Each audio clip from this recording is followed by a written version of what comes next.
चक्रवाती तूफान दाना को देखते हुए बंगाल और उड़ीसा में हाई अलर्ट जारी कर दिया गया है।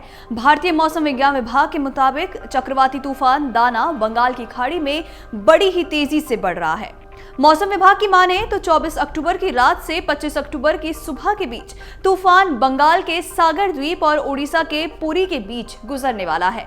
उड़ीसा और पश्चिम बंगाल दोनों राज्यों ने इसके प्रभाव से निपटने की तैयारियां भी शुरू कर दी हैं। कहा जा रहा है कि दाना की हवाओं की गति 110 किलोमीटर प्रति घंटा तक और कुछ स्थानों पर 120 किलोमीटर प्रति घंटा की झोंके वाली हवाओं के साथ हो सकती है।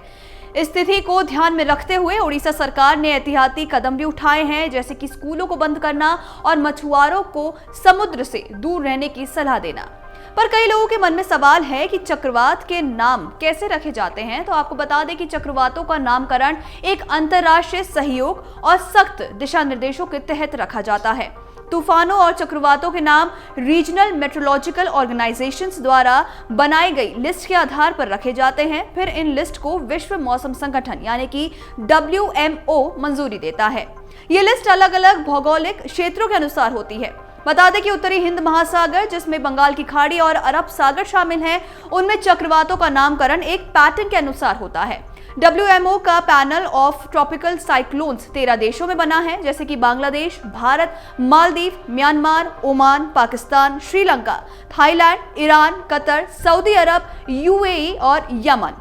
हर देश नामों की लिस्ट जमा करता है, जिन्हें फिर उपयोग किया जाता है। जब कोई चक्रवात आता है तो इस लिस्ट से अगला नाम उसे दे दिया जाता है।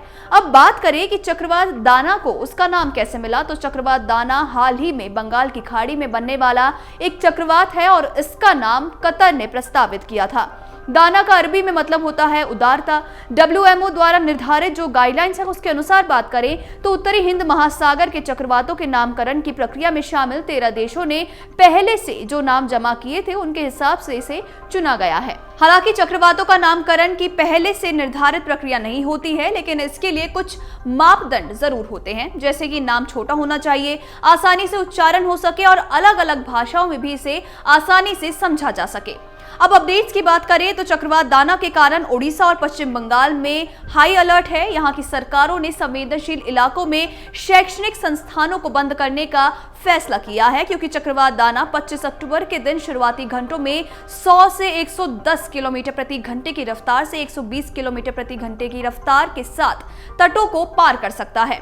रिपोर्ट्स में ऐसा भी दावा किया गया है कि उड़ीसा सरकार ने 14 जिलों के 3000 गांव से 10 लाख से अधिक लोगों को राहत शिविरों में स्थानांतरित करने की योजना बनाई है, क्योंकि राज्य की आधी आबादी के चक्रवात दाना से प्रभावित होने की संभावना है।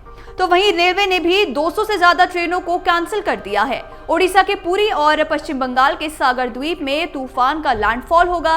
भारत मौसम विज्ञान विभाग यानी कि IMD के महानिदेशक मृत्युंजय महापात्र का कहना है कि पुरी से लेकर पश्चिम बंगाल तट तक पूरे पूर्वी तट के चक्रवाती तूफान दाना से प्रभावित होने का अनुमान है।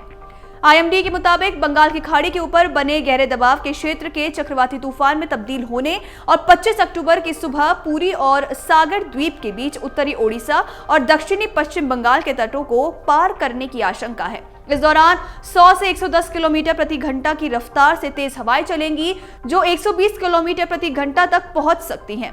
भारतीय तटरक्षक बल ने एक बयान में ऐसा कहा है कि हाई अलर्ट पर है और उसके समर्पित जवान और संसाधन मदद, बचाव तथा राहत प्रदान करने की पूरी तैयारी में भी हैं। बयान के मुताबिक तटरक्षक बल ने अपने जहाजों और विमानों को किसी भी आपातकालीन स्थिति में तेजी से प्रतिक्रिया देने के लिए रणनीतिक रूप से तैयार कर लिया है। बता दें कि तटरक्षक बल ने मछुआरों और नाविकों को नियमित मौसम चेतावनी और सुरक्षा सलाह प्रसारित करने के लिए पश्चिम बंगाल के हल्दिया और ओडिशा के पारादीप में हेलीकॉप्टर एवं रिमोट ऑपरेटिंग स्टेशन तैनात किए हैं। अगर आप ये वीडियो YouTube पर देख रहे हैं तो हमारे चैनल को सब्सक्राइब कर बेल आइकन दबाएं और Facebook पर देख रहे हैं तो हमारे पेज को लाइक करें। 8 मिलियन प्लस सब्सक्राइबर, आपके इस भरोसे के लिए बहुत धन्यवाद।